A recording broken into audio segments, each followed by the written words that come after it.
I've been sitting on this video for months. I had the perfect location plans, the perfect script, the perfect B-roll, the perfect hook, and I just couldn't do it. For months, I just delayed it and delayed it and delayed it. And it's funny, because this video is about importance. And importance and perfection are the very thing that made this video delayed. And so this makes it the perfect example to show you that I know exactly what I'm talking about. So in the next 60 seconds, I'll show you why importance is the enemy.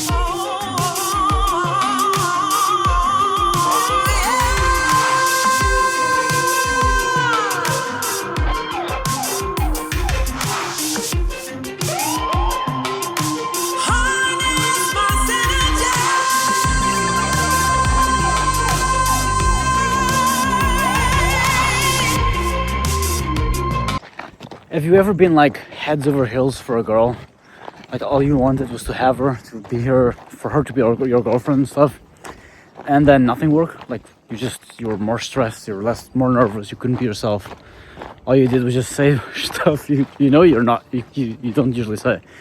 And then same person, but in a different completely time of life or identity, you would just be completely relaxed and everything just rolled over like reality was yours, right?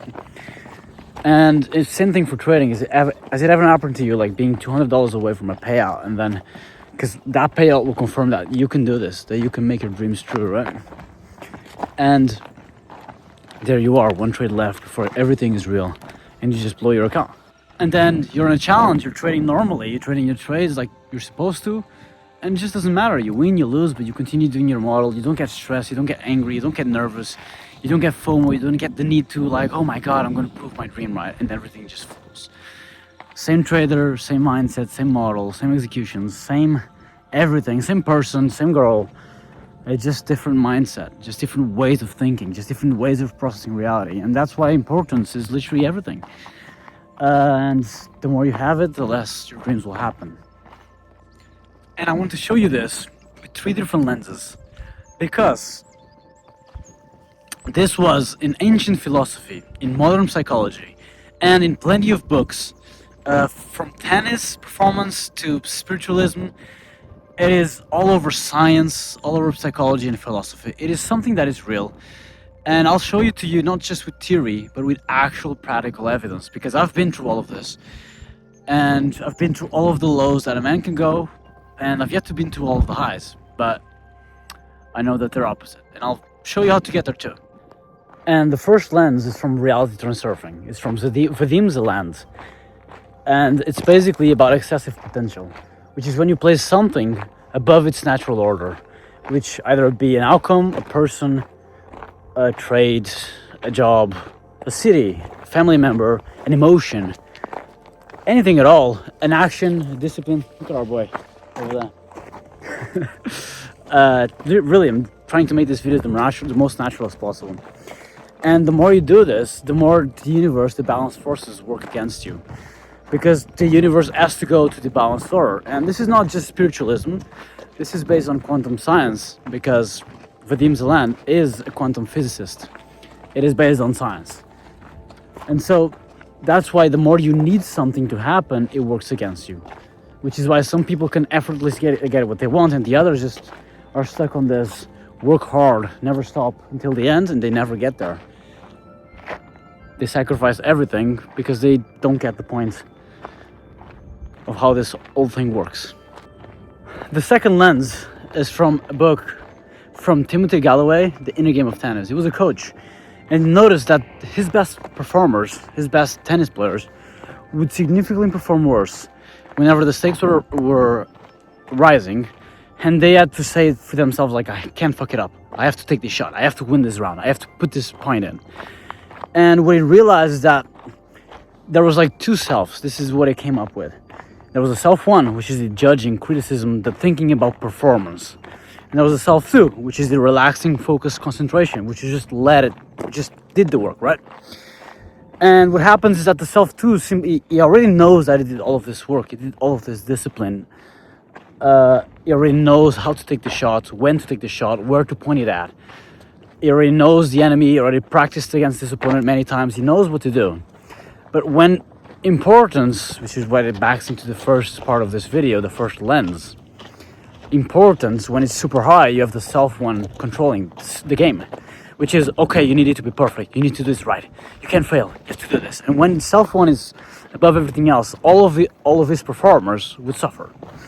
And so in the inner game of tennis, it is concluded that the best performers master the art of focused concentration and just being in the moment and giving themselves space. The most important thing is that they allow themselves space. And that's why this video is being filmed with the phone on the middle of the mountains with my friend showing up in the background and wind, because my importance is at bare minimum. I don't care. And some of you are like, oh, that's woo-woo, that's spiritualism, that's philosophy. Ain't no way that's real. Prove it then, with science. And I know this is what most people say nowadays, and that's why I literally did my research on this with science. So, Lazarus, 1991, cognitive appraisal theory. Oh, almost fell. So basically, when you put too much importance into an action, high stakes, your body releases like a fight or flight response, releasing a lot of cortisol into your system, which inhibits your brain's response to access the memory, built-in memory that you made during practice. So overall, when your body is in a fight or flight response mode, it abandons all other things that you've learned and goes into survival mode. And when this happens, you cannot perform well. So it's basically the same thing as self-one talk from the psychology angle, or excess potential from the Transurfing angle, so biochemical angle. So overall, you have science, you have psychology, you have quantum physics and philosophy, all agreeing on the same fucking thing. And here's what the cortisol spike does to your prefrontal cortex. It inhibits the part of pattern recognition, memory, muscle trained. And so you've done all this work, incorporated it into your CPU, and now it's overloaded. And it literally cannot do the basic functions of a CPU because its system is just, it's overloaded. You can't do anything. It's like a computer is dying. You want to open the Google tab or Brave browser and go work, and you literally cannot do it because the computer doesn't move. It doesn't do anything that you ask it to. And that's what happens. Science meets psychology, meets philosophy and spiritualism, and basically it's what inhibits high performing. You go and look for Usain Bolt as well, and what made him the best runner of all time was that when he was running at full speed, full sprint mode, the body will enter a fight or flight response because it is dangerous. You could kill yourself if you fall from that speed, right? But he could relax himself at that moment, and that was the edge. Michael Jordan, on his show, The Last Dance, is widely appraised as his gift. He was extremely present at all times. That was his gift. And so he had nothing inhibiting what he had practiced. He maybe practiced more than everyone else, but he had nothing in the way of that. Nothing. But here's the thing. The majority of people are already running at super overstimulation before the high stakes even arrive. And that is a very big issue. The problem is, our entire lives, we are already... This is what happens when you're liking and shooting a video. But yeah, basically, we're already bombarded with dopamine even if you want to or not. Dopamine is the hormone of pursuit, but we have been bombarded by things that are not worth pursuing at all. So, drugs, alcohol, parties, music, Netflix, games, reels, phone, shorts, arguments in the family, doubt, internal insecurities, external expectations.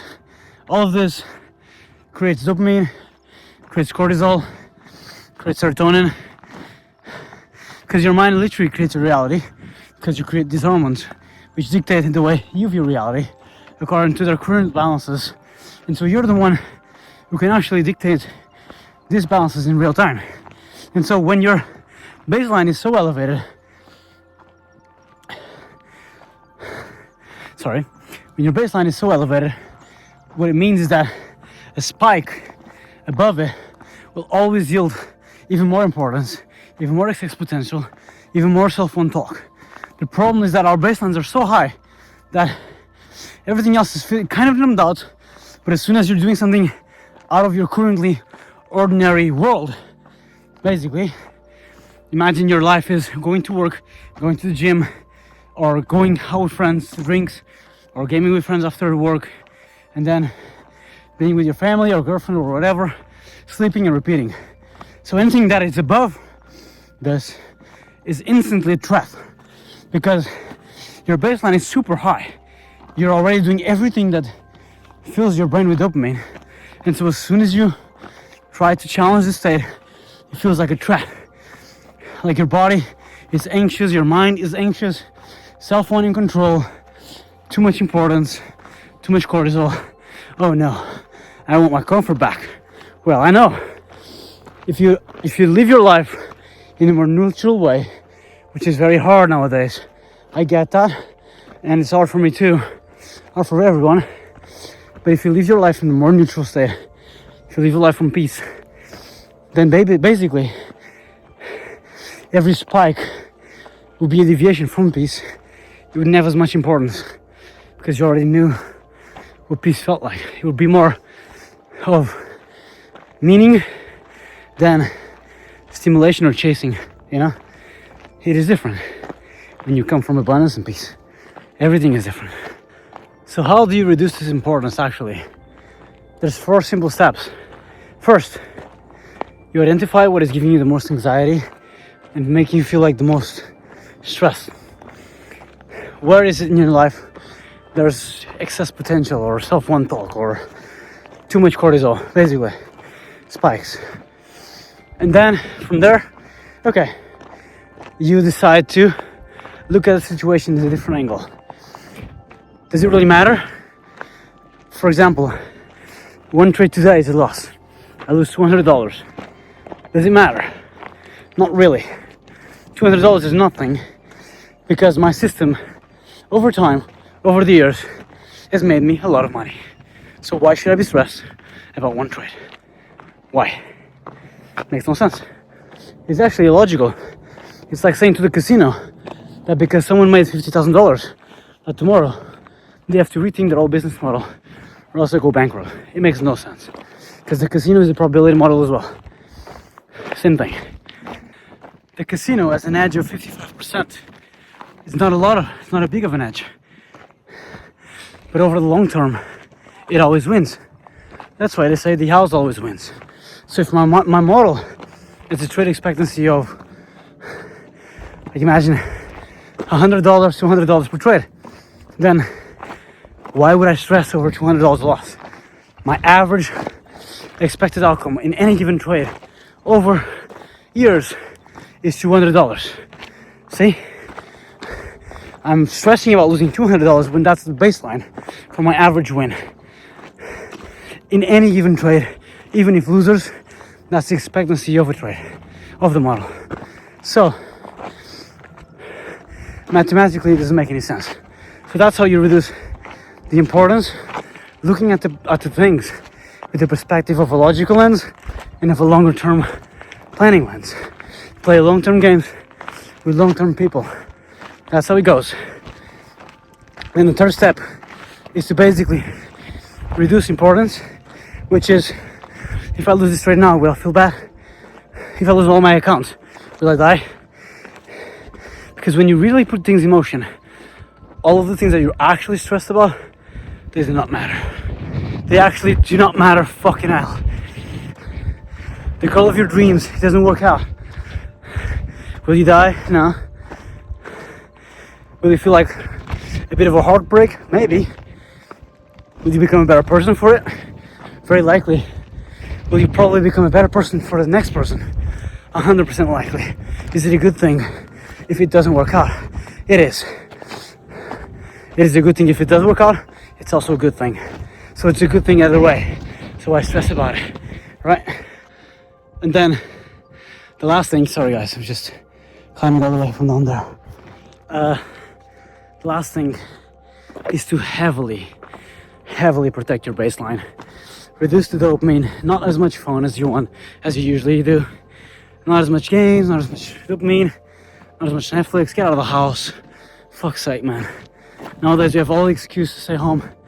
And I'm someone who likes to stay at home. But goddamn, this world is beautiful. People are amazing. You are amazing. I am amazing. Everyone's amazing. And just go work out. Go live your life. Go after your dreams. Just return that baseline to a minimum. The majority of your issues are non-existent. They are created by your mind only. And you know that. You know that better than me. I'm just telling you what you want to hear, honestly, at this point. And here's the thing nobody tells you. Its importance is the enemy, but it's because of your inner state. This is what something Vadim Zeland talks about a lot, which is the mirror principle. And it's actually very real. If you think about it, the times where you felt the most positive is when the most amazing things happened. And when you felt the most negative is when it's like everything just came back at once. And it's because reality is not actually happening to you, it's happening from you. It's very important that this distinction is in your mind. It is responding to you, to whatever you feel like inside. It is literally a mirror. And the more you think about this, the more you ponder it, the more that you know that it's actually real. Because it is actually always a consequence of your thought process and how you feel about the world. It is always the same thing. The people who say that women are nowadays very... So the more you think about it, the more traits you forced, the more outcomes you try to control, people, relationships, parents, the more people try to change their worldview, the more pressure, the more the world went against you. And in periods where you relaxed, vacations, didn't care about anything, everything just flowed. Because that's literally how it works. It's a mirror. And so there's a practice I want to leave you with, which is whenever you feel like the world is, everything's at the stake, where you have to make this happen, where you have to go for everything and you cannot fail, when the importance is too high, when you're going for a job interview, when you're going on a plane flight you've never been, when you're going to a new country, you're talking to the girl of your dreams and you're scared, or you're just simply doing a new sport or in a new situation, there's something that actually always helps, which is metaphorically just go for a walk with your outcome. Just let the world take care of you. Whatever happens, it's not really that important and you know it. So just let the world take care of you like it did when you were a child. When you were a child, you had every need is met, right? Everything just happened. You had food on the table, people took care of you. Some people don't. Some people didn't have those childhoods, I know, but the majority did. So just let the world take care of you and everything will be so much more easy. So yeah, I filmed this on my phone. No script, no perfect location, on a hike, literally. My friend is showing up. We had time with some horses. We were on a hike, I was sweating. I couldn't even fucking almost talk. Because this video is about importance. And I was giving too much importance to the editing, to the cinematographic delivery, to how it needed to be. And yeah, that's why this video came out the way it did. And it was amazing. And so now I think it's something important for you to figure out. Is importance really that important? No. And yes, it is the enemy. Just reduce it and live life abundantly.